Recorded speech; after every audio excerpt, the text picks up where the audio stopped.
Alright, so here I'm going to go through the first four to kind of give you guys a head start. If you look at problem number 1, it says 2x plus 8y equals 20.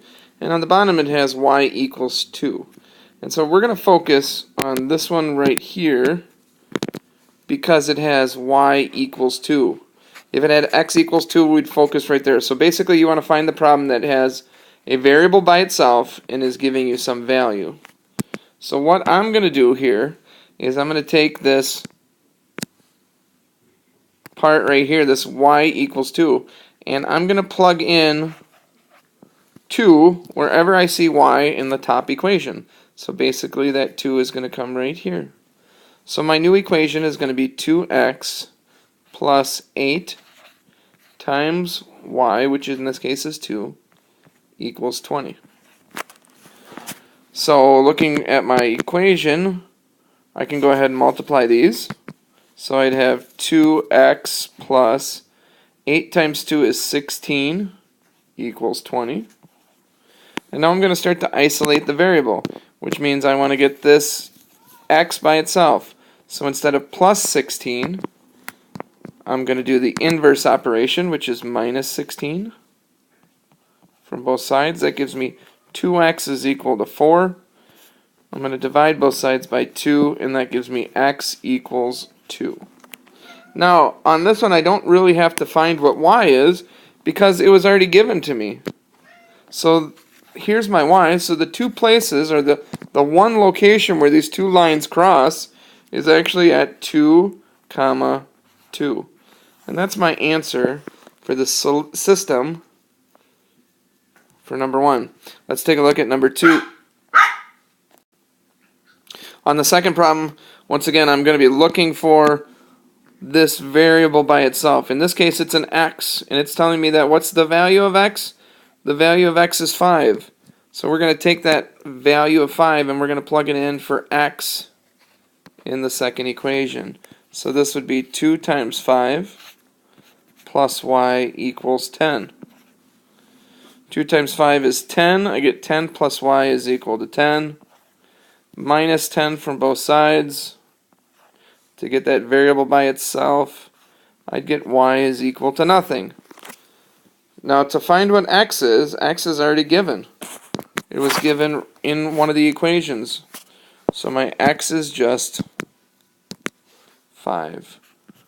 So the location where these two lines cross is 5, 0. And that's how we do number 2. Let's take a look at number 3.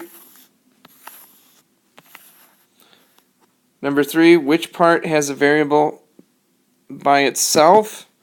Well, that's right down here. I've got y equals 2x. So every location where there's a y, I'm going to substitute 2x. So I would have 5x minus 2 times 2x equals 3. So we have to be a little careful with this negative 2 because it's actually negative 2 times 2x. Negative times 2x would be negative 4x, which equals 3. 5x take away 4x is just x. So I get x equals 3. So now to find the value of y, I'm going to plug it into either one of these two equations. Either one. I could go up here on the top, which makes it look a little bit harder, but I could also plug into this one, which looks a lot easier. I would say 2 times x, well we know x is 3, so 2 times 3 is 6. And so my y is equal to 6.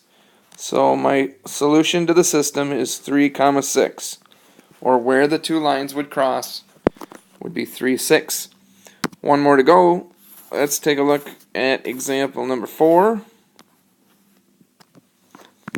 And if we look, this is x equals this amount. So I'm going to take 3y and I'm going to plug it in wherever I see x in the top equation. So my new equation would be 2y plus 3y equals 15. On the left hand side, 2y plus 3y, that's 5y equals 15. Then I'm going to divide by 5 on both sides. I get y equals 3. Now I have to find out what x is. So I'm going to plug in 3 right here for my y. 3 times 3 is 9. So my x value would be 9.